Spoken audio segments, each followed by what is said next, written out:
My name is Coco.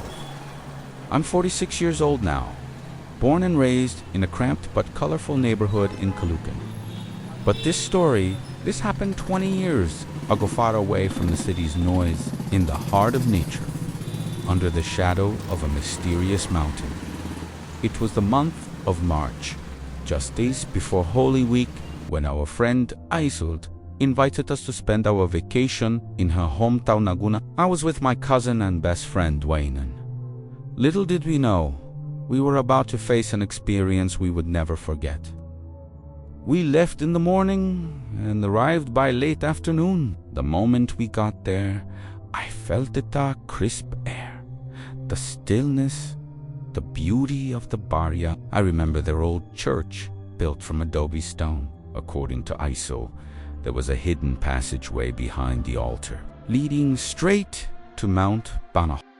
He told us Banahaw was a sacred mountain pilgrims with amulets would visit to pray and seek strength, especially during Holy Week. We listened to her stories, wide-eyed, as his relatives joined in with tales of their own. We talked until the oil lamp was turned off. I fell asleep to the cold breeze, the scent of grass, and the silver glow of the moon.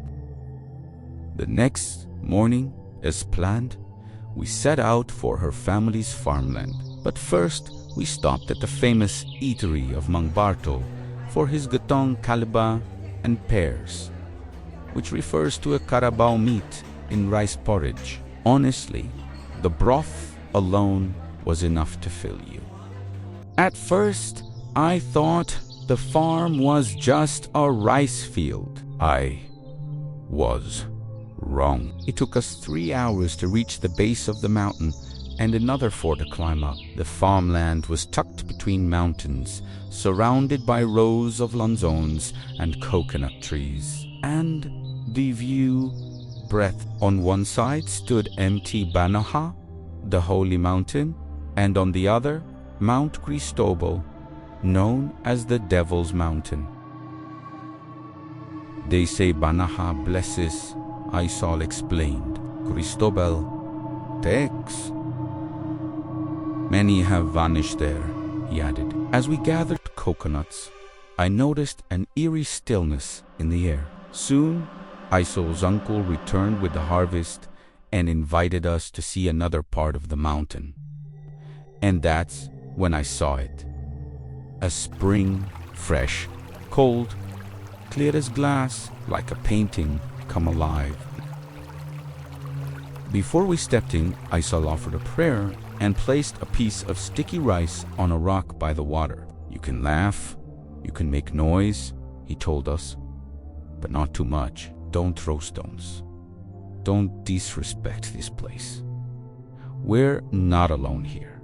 I didn't fully understand, but I felt it, the weight of unseen eyes. I'm not the type to sense things, but in that place, there were presences. We spent nearly 2 hours there swimming, laughing, playing like children. But when the sun began to sink, we decided to head back. Halfway down the trail, I noticed something. Bro, isn't this the same path we took earlier? No, Isol said. It just looks the same. I know this way. We kept walking. A strange bird appeared, colors I'd never seen, movements unnatural. Wenan wanted to approach it, but Isol stopped him. Don't, never touch what isn't yours, he warned. Soon Anis crept in. We realized we were going in circles. 3 hours had passed, and yet it felt like we hadn't moved. Up, down, looping again and again, and then darkness. By 8 p.m., under the moonlight, we saw it, a flicker of fire from a torch. A figure on horseback. Relief washed over us when we recognized Isol's uncle and an old man with him.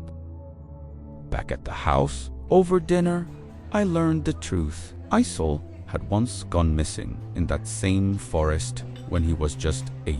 According to the village healer, He was taken by the mountain spirits, but a woman appeared, led him to a coconut tree, and made him sit beneath it. That's where the healer found him hours later, safe, unharmed as Eve guarded. But as the years passed, Iso forgot the incident entirely.